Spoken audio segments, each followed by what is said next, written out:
Out here today at Camp Liberty in Pahrump, Nevada. I don't know, it's around 12:30 in the afternoon. Today is the day of the barbecue, and I hope you can see me okay on the video. It's so bright. I can't even see myself in the camera here, but there's lots of activity going on out here in support of liberty, I suppose you'd say. We have booths set out here with people selling different items. There's t-shirts for sale. There's going to be a barbecue here starting at 2 o'clock. All those in the Pahrump area are welcome to come out and join us out here.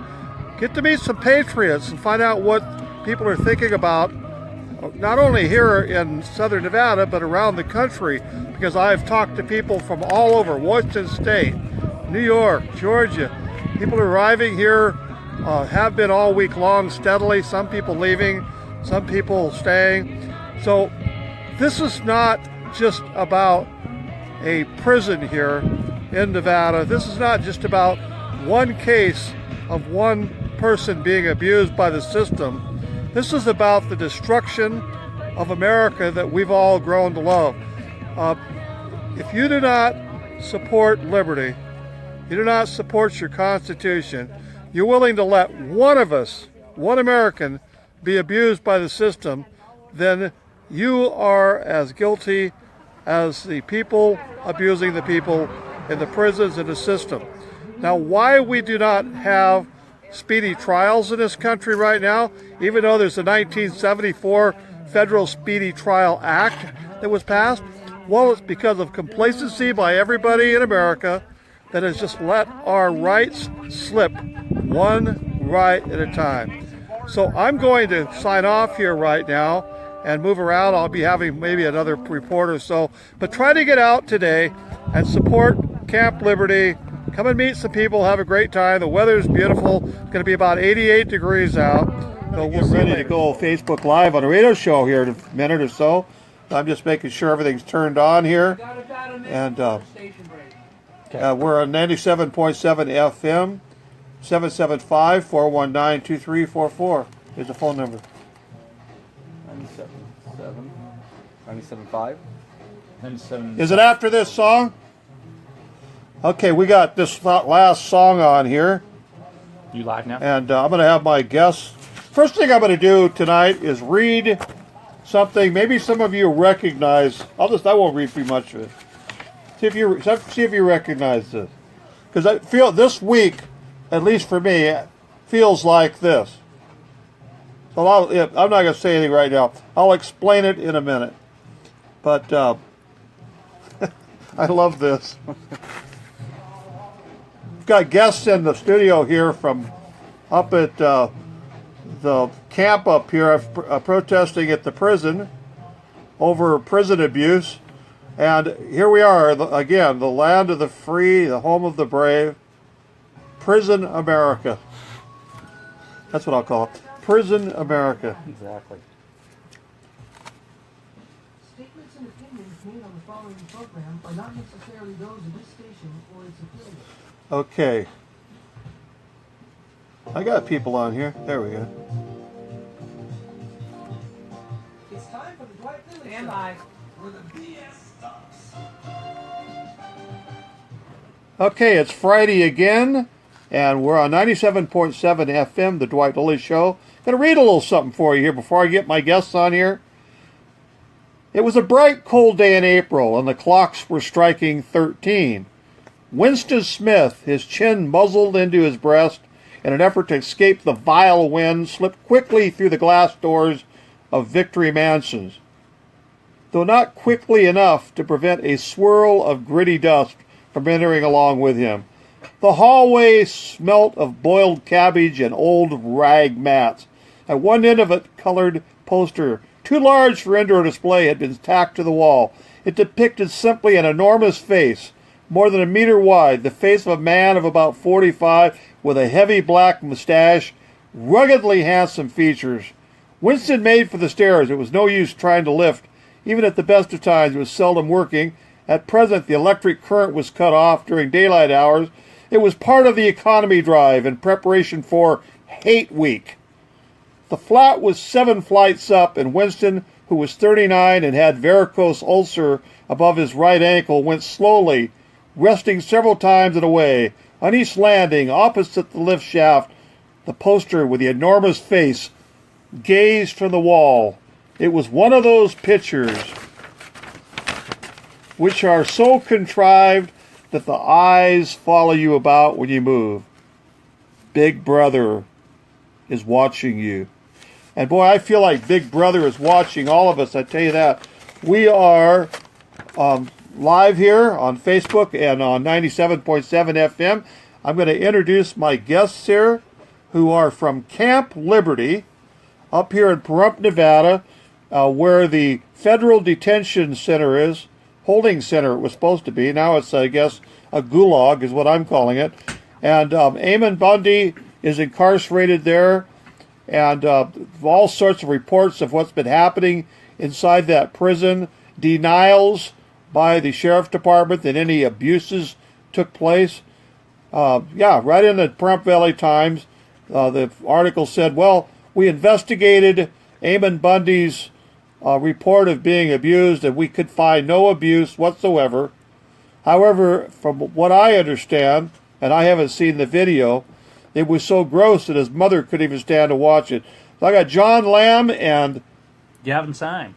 Yeah, and we're going to go live right now. Did you see that video, John?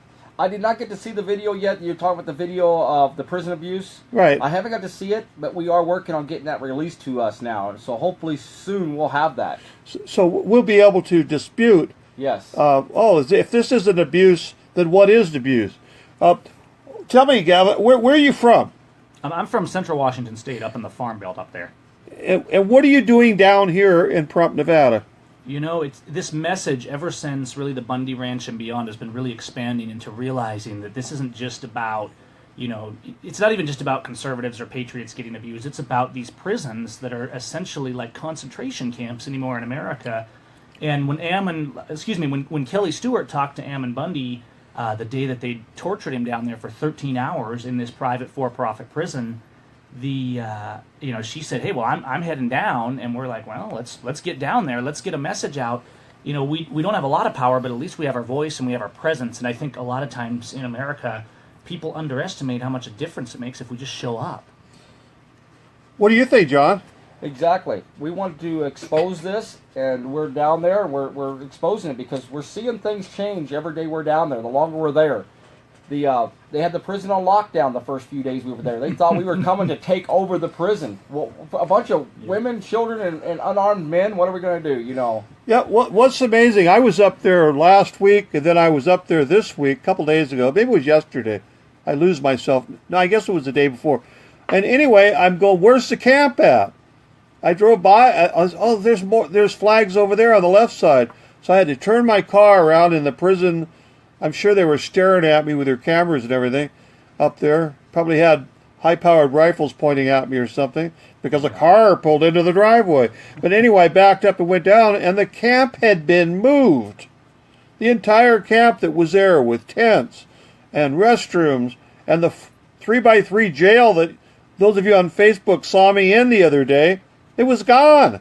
So I went up to the other camp, and I put another Facebook Live out giving a little report. But John, how come Camp Liberty got rooted up and moved over across the street? Well, we had some people call in and complain about us, and they called around and tried to find out property owners, and they ended up trespassing us and giving us 24 hours to move. So we got together and we found some sympathetic people from town that are sympathetic to this cause, and they're definitely for liberty, and they gave us 80 acres. Just gave it to us indefinitely. They said, however long you need this, you've got the 80 acres to use it, and we removed camp, and we are even bigger than ever now. Wow. Well, we'll have to make sure everything's clean. Now, I see here, I've got a postcard here, folks, so get your pens and pencils out, because this is going to take a lot of writing. No, not really. Pahrump Cookout Against Prison Abuse. Enjoy good food and conversation as we learn about our rights and stand against the abuse of families and torture of prisoners. We will march at 2 p.m. No cost. Bring the family. Bring chairs or soft drinks if desired. Barbecue provided. When? Well, it's tomorrow, Saturday, May the 20th, at 2 to 6 p.m., where? North Panorama Road, Pahrump, across from Nevada Southern Prison. And then it says poundendprisonslavery.com. Put that, write that down. The # endprisonslavery.com. All one word. And go to that website and check it out. And I'm going to get up there to the barbecue. Okay, you guys know where the prison's at. If not, I'm going to tell you again.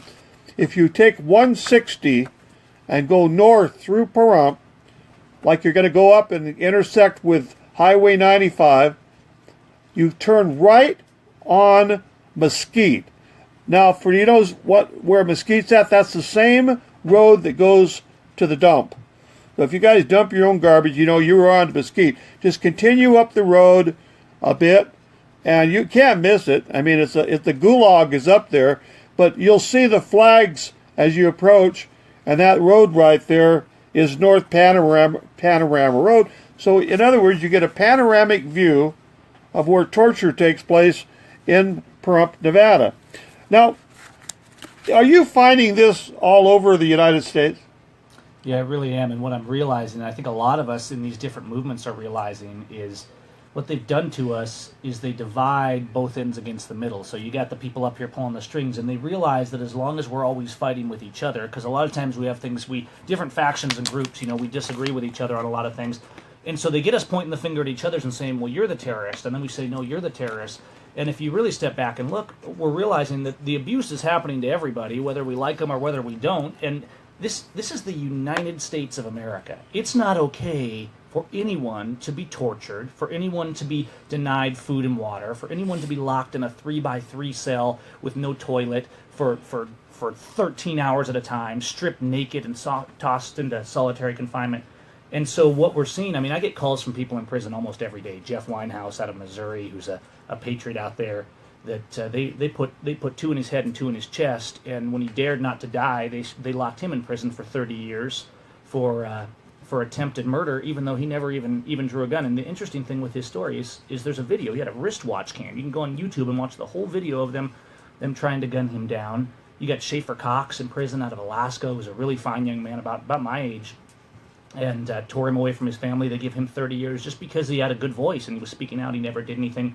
But then you look, you can look at all these movements, right? You can go back 30 years to Native activists like Leonard Peltier, who were just totally given a railroad in the court system. And so what we're realizing, I think, is that it's everywhere. And it doesn't matter if you like the person. What matters is it America to torture people? Is it America to lock people in prison for years without a trial, without giving them their due process that's guaranteed in our Constitution? And I think everybody here would agree that it's not. Well, I know Alex Jones calls it Prison Planet, his website, but I'm going to call it Prison America right now for this show. What bothers me, guys, is like, you've heard of Chelsea Manning. Chelsea Manning, Chelsea Manning was a in the Army intelligence, and was so upset. I believe maybe it was NASA intelligence, but it was either NASA or Army intelligence, that she, leaked information to WikiLeaks. And for this, court-martialed and given 30 years in the Leavenworth Penitentiary. For what? Because she couldn't take it anymore, the lies and the cover-ups of our United States government. If we can't face the truth about our own country, right, if we can't face the fact that we're not perfect, that we have a lot of serious issues that violate our Constitution every single day going on, and we're abusing people all over the planet, and a lot of it is for no other reason than banksters, the New World Order is what I call it. The people that are controlling the planet have our government out there acting as a military force, a police force, to abuse citizens around the world and here in the United States, I guess as an effort just to enslave us. I don't know what to say other than when they treat people the way they've treated people that were grazing cattle and sent a check in for grazing fees that was not accepted by the state of Nevada because these people were supposed to send it to the federal government, the Bureau of Land Management, and that then turned into this standoff, and then the government sends out all of these undercover FBI agents masked as you don't even know who anybody is anymore you're talking to. I'm feeling that's why I started reading the first chapter 1 of 1984 by George Orwell, because we're living in a country right now that's not much different in many respects to what the book was about. And when I read that in the 8th grade, I had nightmares, I think, for a week. So if we're going to take our country back, if we're going to end prison abuse, then what we have to do is get the message out that these type of stories are they're here, they're in every state in the country in some regard. We have more people in prison in the United States than any other country in the world. And you can get tossed into prison, like you said, for 30 years and not get out. There's people that are in our prison system that were convicted 25, 30 years ago for having a couple of joints of marijuana and got life in prison. It happened. Absolutely, it's happening everywhere. I think you raised a good point too with Private Manning, because here's something that here's someone that a lot of the people around here might not really agree with, right? With certain things that he says or does. But the fact is that if you're in the service, you're not taking an oath to protect the crony buddies. You're taking an oath to defend the Constitution of these United States and to defend the rule of law. And so they say, they push this narrative of people who speak out. They did it with Snowden, things like that, and they say, well, these people are traitors. If you're exposing the treason from your own government, you're not a traitor. You're a hero. You are a patriot. Exactly. I mean, it's the definition. I mean, the reason that we have the Second Amendment, and it is the second, and the first is our right to speak, which now you can get thrown in prison for speaking. Yeah. Because we have a guy, I believe it was from New York State, over the Bundy. Didn't he get in jail for? We've got Pete Santilli, we've got Thomas Lacavera, we've got Michael Emery. There's just 3 of them off the top of my head I can give you, just in this last 2 years that are sitting in prison, waiting on trial. They haven't even went to trial yet, and they're sitting there waiting on trial without bond or pre-trial release. Now, what were they charged with, these people, John? Pete Santilli, 19 charges all total. 2 of them are conspiracy charges. 3 of them are gun charges, and he never even carried a gun one time. Absurd charges. They don't even fit what he did. He never carried a gun. Was it because he was in the media? They charged him because he was outspoken. He videoed every single thing there at the Bundy Ranch and in Oregon. Well, I heard there was a guy that was actually a media person that got arrested and charged with something. He's media. That's Pete Santilli. They just charged him with everything. They charged him just like the other guys, and he never done it. I'll tell you, it's chilling sitting here behind a mic, exercising my First Amendment of the Constitution, and being worried about whether or not I'm going to make it home at night. I've been followed from this studio 4 different times with a police car right on the rear end of my car. I mean, literally, with bright lights on. And I live 8 miles from here, and the cars one time turned 1 block before I got to my street, and the other times within 2 blocks. And I just went. People know that I tell everybody in a 35-mile-an-hour zone, I do 32. I'm in a right-hand lane. Can I share you a tip on that note? I've learned as an activist and in my town and everywhere really, but I never let a police officer follow me, right? So if an officer's behind me, and in my town they've actually learned, like if they see me, they'll turn the other direction now. And what'll happen is if they're following me, I don't have any hate for these guys, but if they're behind me, I'll just pull over, right? And if they want to stop and talk to me, they'll come up and I'll turn on my camera and I'll say, hey, what do you need? But usually they just pass right on by and I pull right out. Because you have a camera. And I've done it to them before, and they know that if they're following me 10 seconds later, I'm just going to be right behind them the way it should be, because we should always be watching our government. Well, you brought up a good point here, because I have told people in the past that you can go on Amazon, eBay. I have 3 car cameras that, they take 32 gigabyte little flash drive type thing. You stick in them. And I have one mounted, and it'll swivel, And so I'm in the same boat. And I figured, well, you want to stop and talk to me, smile, you're on candid camera at my, I call it the bunker out where my studio's at. It's all fenced in. I've got 8 flagpoles in the front of the house, flying everything like the shirt I'm wearing right here. And and it says smile, you're on camera, because the whole property's covered with cameras. And I can sit at my computer in my office or in the studio and watch whatever's going. And I'm thinking, why do I have to live this way in the United States? You have to have a 9mm pistol next to you. You have to. It's just amazing. And what am I guilty of, or what have any activist guilty of? Just getting the message out. The powers that be in our government don't want the truth to be told, and it's just appalling. You can't get people to. Okay, think about this, folks.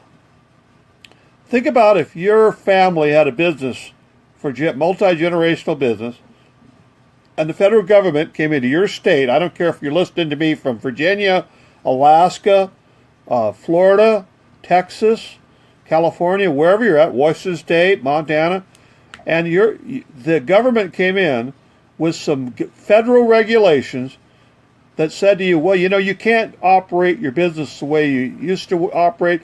We're going to now charge you a fee to do what you're doing.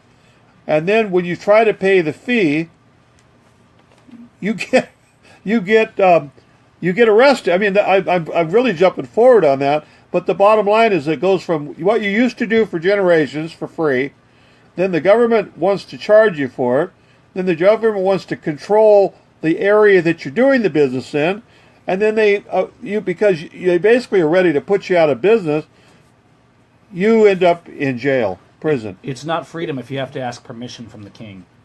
No, it isn't. It isn't. It's just frightening what's going on in this country, and I hadn't really covered the Bundy situation other than I went to a couple of meetings here in Pahrump when the Bundys were here speaking at out in public, and I didn't go out to Bunkerville or any of that. I'm too busy with everything else I'm doing. But I know people that went out there, and I haven't seen or listened to a single soul that said that they saw anything that happened that would lead to the level of charges that have been filed against. Be sure that people are upset out there and shouting, but isn't shouting just part of the First Amendment? It's supposed to be. Now, I said the Second Amendment a little while ago. Once we get the First Amendment being abused, then we get into the Second Amendment being abused, the right to carry arms. And why would a police officer be afraid of somebody that's got a firearm? I don't get it. When they say brandishing a firearm, that could just be having one in your hand. And you happen to move and your arm wiggled, now you're brandishing a firearm. They can just invent or...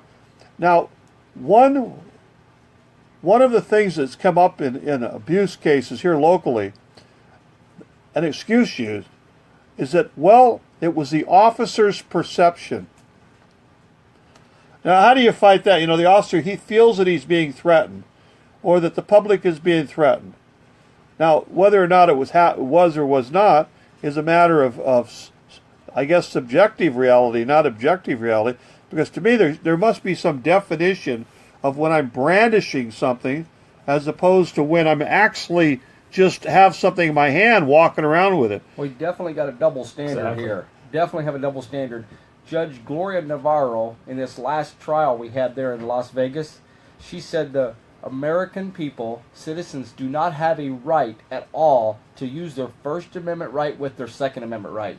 At all. That's what she said in federal court. We don't have any of that right anymore. These regulators have regulated our First and Second Amendments away. Well, and she banned people in that courtroom from so much. The marshals would stop you and search you, and they would not even allow people in that courtroom to carry a constitution in their pocket. And we're talking about a federal courtroom. This is where people are being put away for hundreds of years because they illegally possessed a gun. And I'm sorry, the Constitution does not give the government any authority. There's no such thing as in true law as a possession of a gun that's illegal. There's a crime with a gun. The idea to our founding fathers that to possess arms could in any sense be illegal would have been absolutely outrageous. I mean, in Lexington and Concord areas and the areas around Salem, Salem came before Lexington Concord, and they almost had the Lexington Concord and Salem because the British came there to take these big guns. They were hiding cannons in their town, and so the British came and they said, well, these are guns you're not allowed to have, right? So this would be like the equivalent of the feds coming, and they show up and they raise the drawbridge, and the British are on one side of the bridge, and the townsfolk are insulting them from the other side of the bridge, and they're saying, well, you have to let us in, and they're saying, no, we don't. And so this went on for some hours, and finally they came to a resolution, but it was done in such a way that they had plenty of time to hide all their guns, and the British ended up going home with none of their guns because we had a mindset of freedom. And we seem to have lost that mindset of freedom. The idea that because the government says something is law is not an American principle.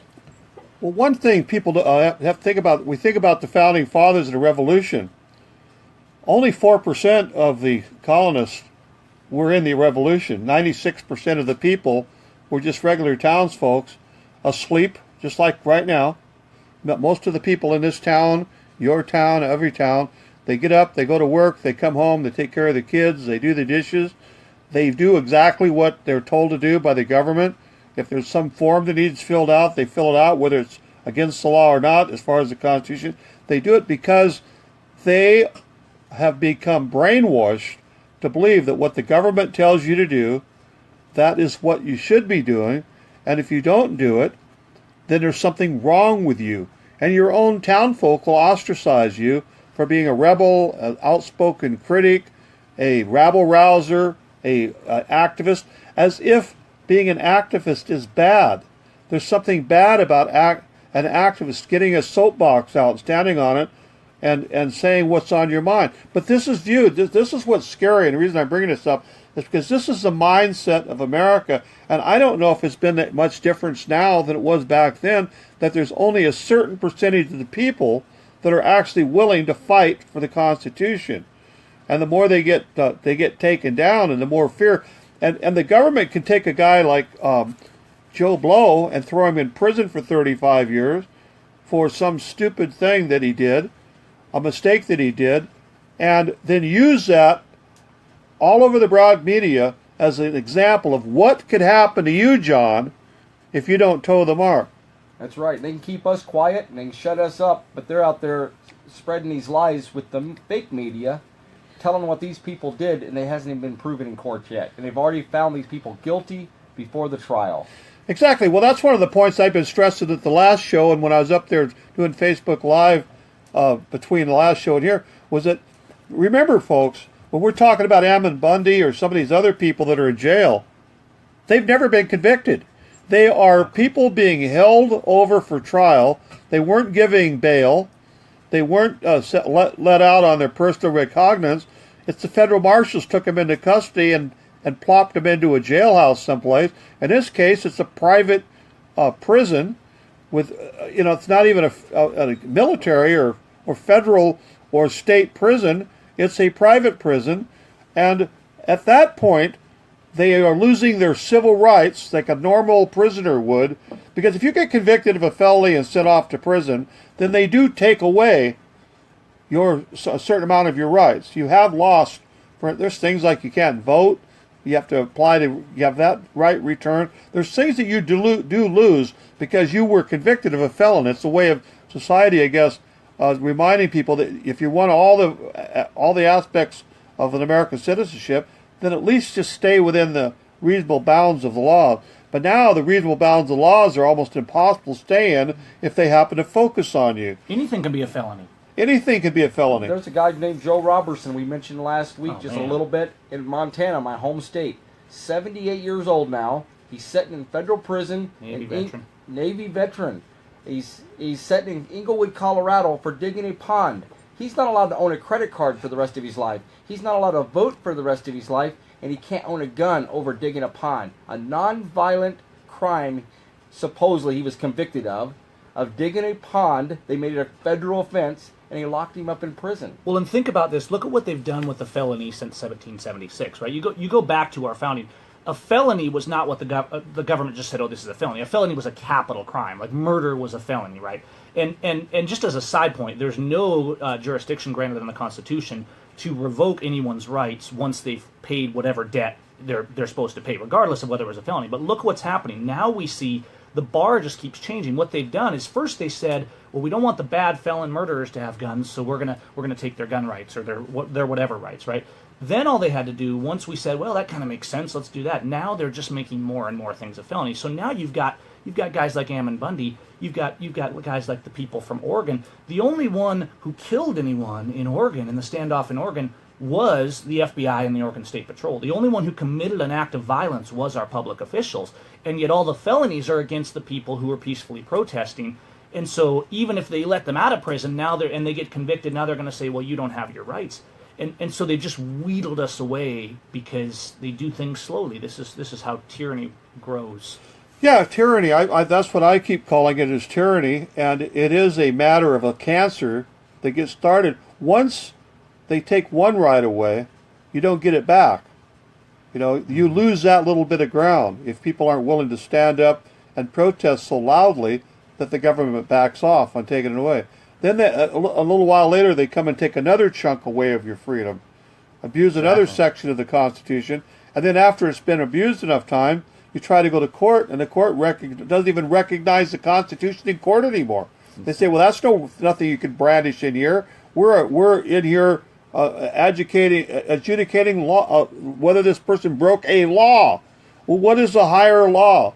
A law passed by the Congress or a state legislature or the Constitution? And that's really what it gets down to. But then if you go to the Supreme Court, you're taking a shot there that they might say, well, no, you don't have that right, even though it's clearly in the Constitution that you have that right. You're raising a really good point, because what we've done is we've got to the point, I've been in a lot of activist situations, and an officer or a public official will say, well, the Supreme Court ruled X, Y, or Z, and I'll say, hold on, let's go back to Alexander Hamilton in Federalist 78. He said anything that is outside the Constitution, any statute or law that's outside the Constitution is automatically void. You go back to like John Locke, on whose philosophies the Constitution was largely written, and he said a magistrate or a judge, when they step outside their authority, they no longer have authority. And so you look at the Founding Fathers, and they were saying, no, the Supreme Court is there to affirm the rights. They don't just get to say, oh, we interpret it a new way, and now it's legal to have checkpoints on the road stopping you like it's Nazi Germany. Very good point. I mean, yeah, well, when you let's look at the Constitution this way, too. We have certain rights that the Founding Fathers thought were so important that they put them in the Bill of Rights, right? But that doesn't mean that we lost all of the other rights we have. We have natural. I've got to take a break here. We'll get into that, natural rights, here right after the break. This is Dwight Lilly with the Dwight Lilly Show, and I'll be back shortly. All statements heard on this station are that of the program hosts, co-hosts, guests, and callers alone, and are not necessarily that was this quick. station or its affiliates. I don't know if you want to read your number out. You didn't ever read it. Yeah, I will right after the... where's your live stream? I'll share the live stream here. We're off mic right now. What's that? We're off air right now, right? Yeah. Is your live stream on your? I'm looking for your live streams. Oh, here it is, right here. I'll just share it. My last name? No, your live stream. I was going to share the live stream. Yeah, it's on Dwight Lilly, DWIGHTLILLY, and it looks like an old-fashioned radio. I see it here. Because there's two Dwight Lillys on there. He's got a lot of followers, so he'll really boost your followers real quick. There's an old-fashioned radio with Dwight Lilly. Then there's another one with me standing like this. I screwed up and created two pages. One of them was supposed to be a page of the other one, and it did. It ended up being a whole separate page. So this one's on because I put all the radio stuff on the one that's the old-fashioned radio. I guess if you put Pahrump, Dwight Lilly Pahrump, and the old-fashioned radio, you'll see me there. Awesome. The best talk programs in Pahrump. Good. Just do a little background work here. Yeah, this is just fries me that I've been fighting this stuff so long I don't even know how it all started, other than I just got so fed up one day and I've always been an outspoken person. How I got into radios, they wouldn't let me speak. The government wouldn't let me speak here. They created all sorts of reasons I couldn't get up and give public comment or everything. You're not allowed. And that's how I ended up on this radio station right here. For this, I got on the other show. I never intended to get into the media. I was forced into it. content are copyright 2017 Pahrump Film Festival, Incorporated. So, Did you find it? yes, I did, and I shared it. This is And I'll share it on my page too here. Stand by. You're listening to the best voice in the Valley, Dwight Lilly. Okay, Dwight Lilly back here. We're talking about freedom, the Constitution, the Bundy situation, Camp Liberty. The call-in number is 775-419-2344. Again, if you want to call in and ask a question of the guest or make a statement or comment, 775-419-2344. The Dwight Lilly Show, live on Facebook and over the FM 97.7 FM here in Pahrump, Nevada. Now, I just started talking about natural rights. One of the things I wanted to get into, maybe you can make a comment on this, is that just because we have a Bill of Rights doesn't mean that's the only rights you or I have. We were born with inalienable rights that can't be taken away from us, except they say, well, that isn't in the Constitution. What makes you think you can do that? And this gets scary, doesn't it? They start attacking your inalienable rights. Well, and the problem is we're lacking education on our civics, really on the basics, because it's not hard to dig back into the founding fathers. And I mean, I have volumes that are 4 or 5 inches thick that are the original debates from the 1778 convention. And you look in and see the intent of these guys, and it was very clear. But it's important to understand that because the Constitution doesn't grant a right, the Constitution's a hard limit for government, not for the people. It's reminding government these are your rights, but it's asserting those rights are natural. In fact, there was a great debate. There was a lot of debate among the founding fathers about whether to include the Bill of Rights. Not because the rights weren't recognized, but because they said, well, if we name these rights, then we're limiting them. The government will assume that they're limited, and that's where the 9th and 10th Amendments came in, and yet here we are a few hundred years later, and people saying, well, that's not in the Constitution. That's not in the Constitution. And think about, you mentioned the First and Second Amendment. Those are the first ones we kind of think of for good reason, and the Fourth Amendment oftentimes. But here's what I see a lot. I mean, I've been involved in a lot of gun rallies and stand-ups and stuff, and rallies in Washington in particular, but all over. And we say, well, we got to have those gun rights. We got to have those gun rights. But let's be realistic. It's gotten to the point where we know if we so much as have a gun on us, we might go to prison like people from the Bundy Ranch. And I think here's what we've forgotten. If I may, I want to read the Sixth Amendment. Yeah, go ahead. In all criminal prosecutions, the accused shall enjoy the right to a speedy and public trial by an impartial jury in the state and district wherein the crime shall have been committed, which districts shall have been previously ascertained by law, and to be informed of the nature and cause of the accusation, and to be confronted with witnesses against him, and to have compulsory process for obtaining witnesses in his favor, and to have the assistance of counsel for his defense. And so what happens is we kind of let 4th, 5th, 6th, and 7th go, and the problem is we don't really have a Second Amendment in this nation anymore in reality, because we've let the 6th Amendment slip. If you don't have due process, once we get to the point where the courts can say, oh, the Constitution, your evidence isn't allowed, we're not going to allow you to speak about that, which is exactly what we just saw in Vegas in these trials.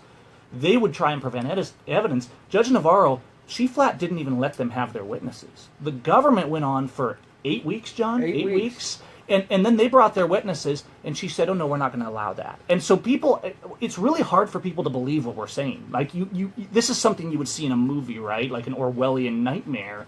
And this has become the norm in the courts. So because the Sixth Amendment and due process is thrown out, you don't really have the Second Amendment, because if you were to exercise the Second Amendment in a way that they don't like, you will go to prison. And that's just how it works, and you won't even get to make your case before a jury of your peers. I've been on trial myself. I've been in this courtroom. I've seen this, and think about it. You go into a courtroom, and they pick a jury. The prosecution gets to object to any juror he doesn't want, right? So you get this jury that goes in. The judge is telling the jury, you have to obey me. The judge is getting the paycheck from the same place as the prosecutor. The judge is sending the jury coffee and donuts throughout the whole process, and you're marched in, sometimes in chains, right? And they say, oh, don't worry, he's innocent until proven guilty. But the assumption is that you're guilty because, well, Exactly. they wouldn't bring you in here if you hadn't done something wrong. Assumed guilt. Now, we have here a group that at the courthouse that hands out pamphlets on jury nullification, Yeah. and we have judges that refuse to allow that it even be mentioned in their courtroom. You could get basically you're accused of disrupting Tampering, the process or something by bringing up jury nullification. But you know, you brought a good point up on the Sixth Amendment. I want to take that a little bit further. I think the reason it says speedy trial, of course I wasn't there when the Founding Fathers were discussing it, is because you don't take somebody unless you're darn sure that they broke the law. In those days, but back in those days, when they had capital punishment, you were hung probably either that afternoon or the next day because there was no question in anybody's mind that you broke the law. And it was just, that was it. Now, there'll be an assumption. A sheriff comes out and does an investigation. Well, I think he broke, they write you this thing. I think that, because what they're really saying is, well, I think he broke this law, this law, this law, this law, hands it over to a prosecuting attorney. The prosecuting attorney looks at it and says, well, yeah, what evidence do you have on these? And they get it back and forth. Yeah, well, probably. There should not be any probably that they broke the law. If they think that you might have broke the law, then they shouldn't even bother to prosecute you. And if you really did break the law, then I don't think anybody would argue that, listen, you're going into trial next week. You did this. There was a woman that saw you with a whole bunch of witnesses pull the gun and rob the bank. Right there. Everybody saw you. You got money in your pocket and everything. There's no question about that you did this. And then that's a speedy trial. Now they create a case against you. And in the case that sounds like the Bundys, it's taken them 18 months to create the case. They're digging. They're trying to find. Dig all this stuff up and throw all these charges against you that they're bounced around the room. And here's what they really want you to do is plea bargain the case. Right. Okay, exactly. I've got you on 25 felonies, and some of them up to 50 years of penitentiary. I'm going to remove 29 of them, but I want you to plead guilty to this one. It's 5 to 15 years. You might get out in 20. You'll lose. Then we nailed you. I'm a first-hand witness of this in Portland, Oregon. We seen a young man come up where we were at in front of the courthouse. He took a old rifle that didn't even shoot, and he walked up there. He laid it on the ground at his feet, and he held a sign. Marshals, Homeland Security surrounded him, arrested the guy, and took him off and charged him with multiple charges over this deal. He never shot anybody, he never even had bullets. But I was a witness to this, so they called me to testify. Over that next year there, the government built their case. They tried to get him to plea out several times, and he said, no, I want a jury of my peers. I was called to testify. The day of the trial, the prosecutors tried one last time to get him to plead to a lesser charge. And he said, no, I want a trial. They dropped the charges just hours before the trial. And the sad thing about this, too, is that now you've had your pictures in the paper. Right. Your reputation has been impugned. You've lost your job. Even if you were innocent, you go back and talk to Joe down at the car lot that you're working at. He says, I just can't have you come back here because there's stigma. We're trying to make money here, and having you out here in the front office here, when people walk in and say, well, there's the guy that, was the whatever. You weren't the whatever. Right. You were a person that became a victim of I don't even know why they use the term justice. No, it's not justice system. It's a game that's going on. And if you don't, and the prosecutors and the judges and the lawyers all are in this club together, and it's called the bar. If you look why that when you walk into a courtroom and there's that railing, there's a reason that railing's there, because on the one side towards the judge is where the members of the bar are at and the accused and any witnesses. On the other side is where the public's at. It goes all the way back to early English law, how this whole thing, a member of the bar. Well, sorry, go ahead. Go ahead. Well, I was just, you mentioned the bar, and it's interesting because if lawyers want to have a club, right, if they want to make a private club, they do want to have a club. But the legislators have no authority to make that club a requirement. And this just goes back to the Sixth Amendment. It's really important that people remember that the Constitution is not saying you can do this and other things. It's saying you can only do this. And at the end of that Sixth Amendment, it says that you have a right to counsel. It doesn't give the court any authority to limit your counsel. It doesn't say you only have the right to a counsel. There was no bar association. Alexander Hamilton was not a member of the bar association. And so to your point with these bully charges, well, see, I experienced this firsthand. I was charged with like 3 or 4 things because I stood up in a courtroom and I told a judge she was a crook and that we needed to arrest her. Turns out they don't like that. So there's a video of that on my YouTube channel, and it was interesting. But they took me to trial on this, and I was convicted of all of these things because, of course, I didn't get a jury of my peers. So I'm convicted of all these charges, and for the record, if you stand up for freedom and you're convicted of something, be proud of it. Don't be ashamed of it. Don't be like trying to hide it. Wear it on your sleeve. But anyways, at the end of the trial, after I was convicted, they actually had to drop one of the charges because they were double stacked. And go back to the Fifth Amendment. Read our Constitution. The Fifth Amendment says double jeopardy is not allowed. So when you drive down the road and you do one act, right, that they say is bad, they charge you with 4 things, hoping to get you on one of them or bully you into pleading out. Right. That very act is illegal. It's already double jeopardy. If we had lawful courts, they would say, well, you can't charge him 4 times for the same asserted violation, the same asserted crime.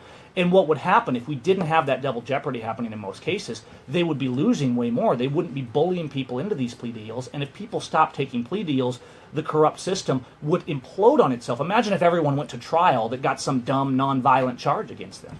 Well, the statistic was, and I read it on this show a few weeks ago, it's like 98% of all cases are plea bargain. And I talked to our prosecutor here, our district attorney, Angela Bello, and she says, Dwight, if you did not have the plea bargain situation, the way the system works here, the complete system would break down. We don't have enough judicial chambers. And then, of course, the question in my mind is, well, then why are there so many cases? How come so many Americans living here, John, are being charged with so many crimes that they have to have a system where it's basically a game they play where they throw everything at you to try to get it adjudicated behind the scenes so they can go on to the next one. And you see these guys go into the DA, they're the prosecutor, he's got a stack a foot tall of folders of all these other, I'm calling them victims of the system, that are like, sure there's people that are guilty. I'm not going to say on this show tonight on Facebook or on the radio that we don't have people that are guilty of crime. But I am saying it's highly exaggerated, and if you want to know why, I don't know why, because I have no idea why we've turned into a prison state or a state that the government attacks us. But I'll tell you one thing about the Federalist Papers you mentioned. There was also anti-Federalist Papers. Exactly. Because this was a debate that went on. The Federalist Papers would be posted in a window, I believe, of a newspaper up in Boston, I think it was, and people would come and read the Federalist paper, and then the people that, especially out of Virginia, there was a lot of authors of the anti-Federalist papers. The debate was going on because, remember, folks, these people didn't even know if they wanted a country, let alone a constitution. Or a federal government. That was the real crux government. of it. Yeah, and so a lot of them just wanted their colonies. They wanted their... exactly.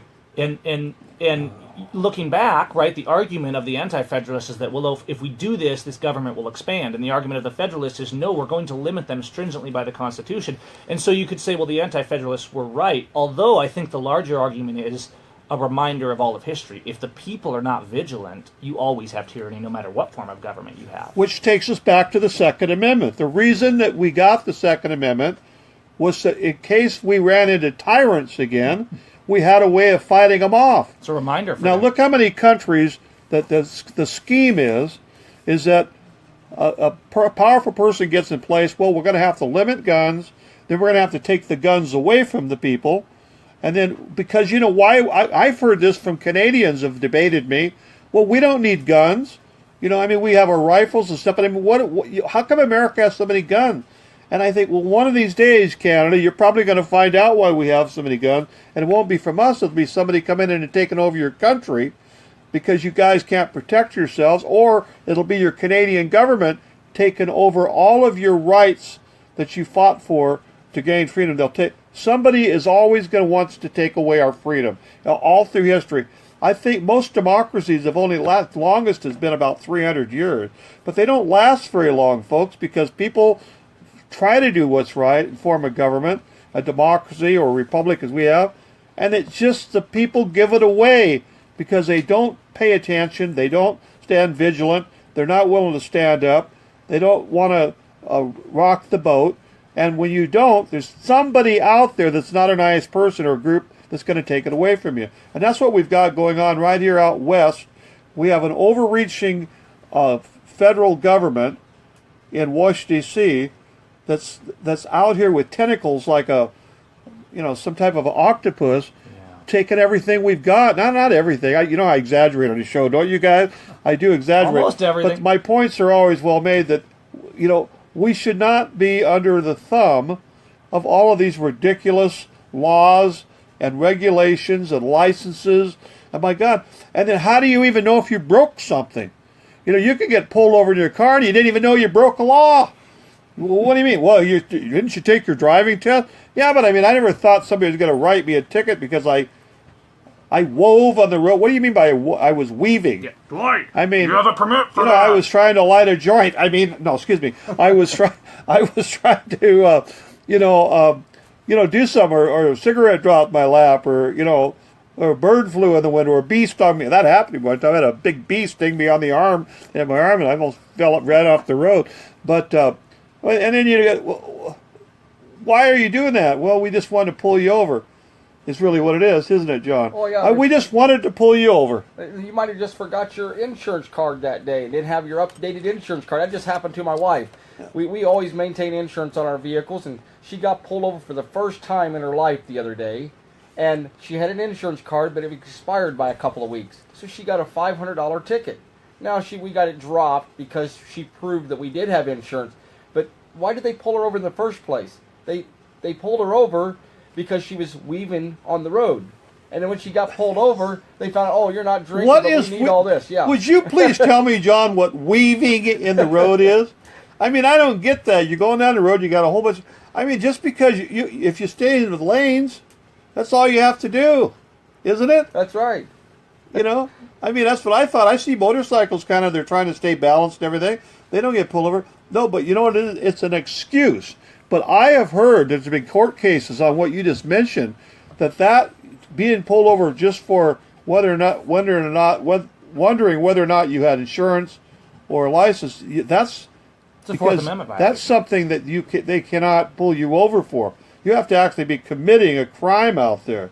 Even having no license plate is not necessarily a crime to pull up. And I would argue this in front of a judge is, listen, my license plate might have fallen off, but it was more of a danger to the public for me and the officer to be pulled over on a skinny little road with hardly any shoulder than me going downtown without a license plate on. Yet I'm the one in the court. You should be having that officer there that pulled me over on this skinny little road.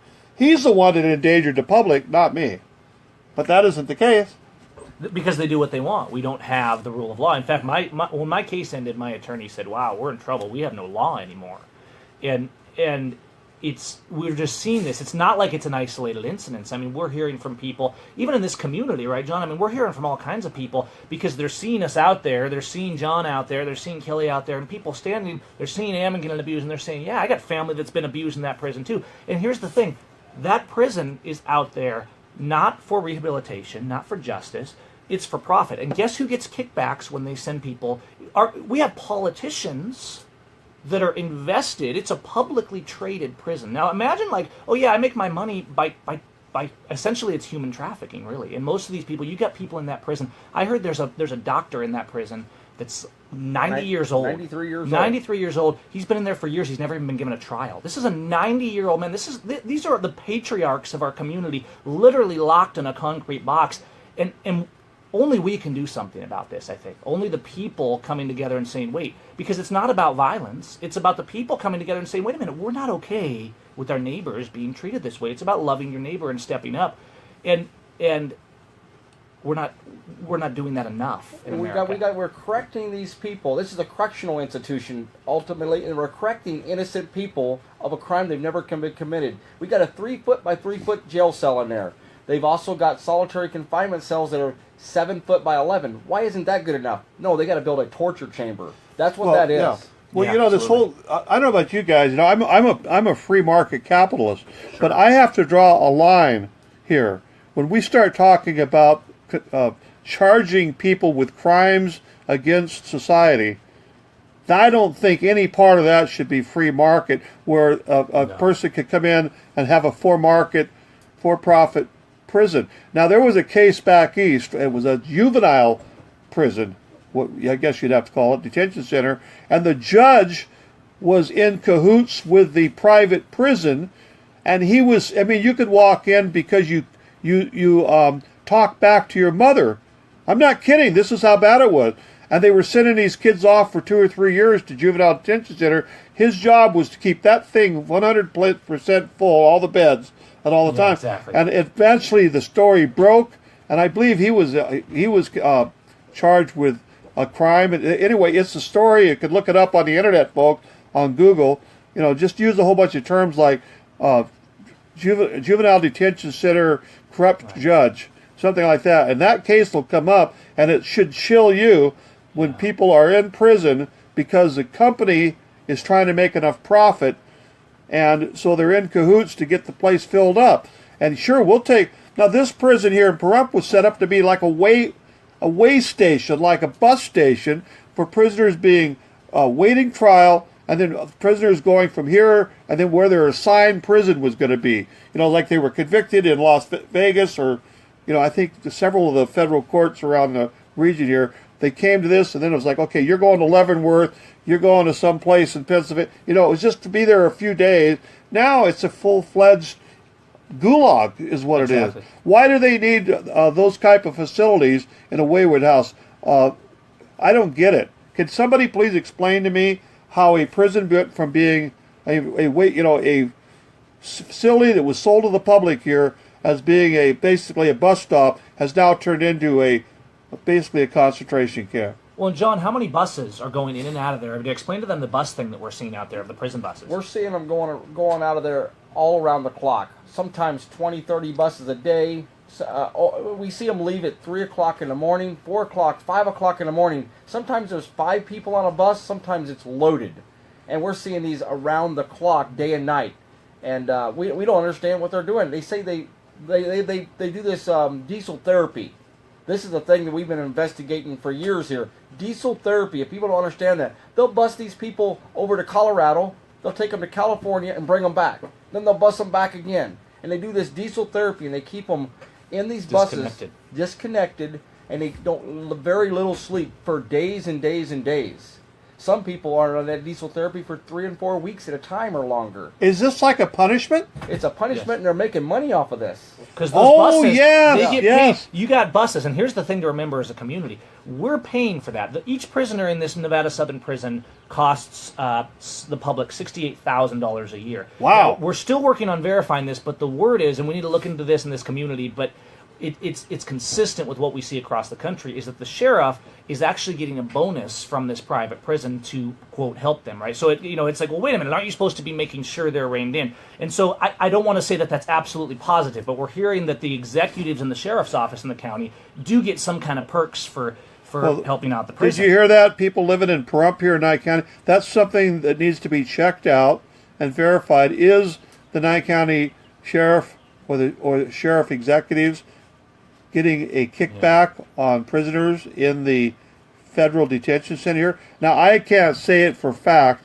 I'm just passing on that evidently this is a rumor that's been going on, possibly. But listen, $68,000 a year of our tax dollars are going to keep each person up there in prison. We're talking big bucks here. 1,100 people there. Look at my chicken coop has 8 chickens in it, and they've got more space to run around in than each prisoner up there is in like this little. It's like taking a dozen eggs, throwing the eggs out, and sticking a prison in there. Well, John, get a dozen eggs in there, dozen prisoners in there, stick it over here and stack them up. And now let's see how many. Put a few more dozen up there because we're going to get another 68,000 times whatever. Well, and when those buses go out, John, I mean, they have these huge diesel buses going out of there, and they're basically paying for that whole bus, right? So somebody's making bank in this system. They're saying, oh, let's transport 2 people to wherever but 2, right? $40,000 to go from here to Las Vegas when they go to federal court. Whether there's 1 prisoner in that bus or there's 20. Oh, my God. I've been... $40,000. Well, now we can see why corporations that maybe they used to be making cornflakes or something else thought, you know what? You know what would be interesting to do is this what's it called? Corrections Corporation of America would be to find out whether there was a company before that was maybe in some other industry and said, we're not making enough widgets. Man, what we really need to be doing is get into the incarceration business. It's really a slave trade. It's the new slave trade. We've gone from cotton fields to prison buses, and it's profit. It's human trade. And something to think about is, of course, we have real criminals out there, but you got to think about if you're charged, let's say, with a real crime, right? But you didn't get due process, you didn't get to present the evidence, the judge denied your evidence. Jeff Winehouse, they actually put a thigh-shocking collar on him in his trial to make sure he didn't speak out. And so the fact is that under the Constitution, under the law, if you didn't get due process, if you didn't get a jury of your peers, we're still supposed to assume innocence in those people because they never were given a fair trial. And that's what we're seeing all over America. Well, we've only got about a minute left in this show. It went by so fast, and I hope you guys come back next week with another report if your guys are hanging around, because this story needs to just stay on the air until we have some resolution. And or if you don't even want to come in for a whole hour, just come back and just give a report on what happened the previous week for 15 minutes or something. I wanted to tell the listeners of Pahrump out there, SB 21 went down in flames. No, it didn't pass, and I was going to cover some of that tonight if I didn't have guests. But anyway, the cookouts tomorrow at from 2 to 6 up there at the street by the prison. Show up out there. This is Dwight Lilly with the Dwight Lilly Show and my special guest from Camp Liberty. Thank you, Dwight. Camp Freedom. Thank you. See you next week. Here. Hey, I need to get your YouTube address and stuff like that. I want to check.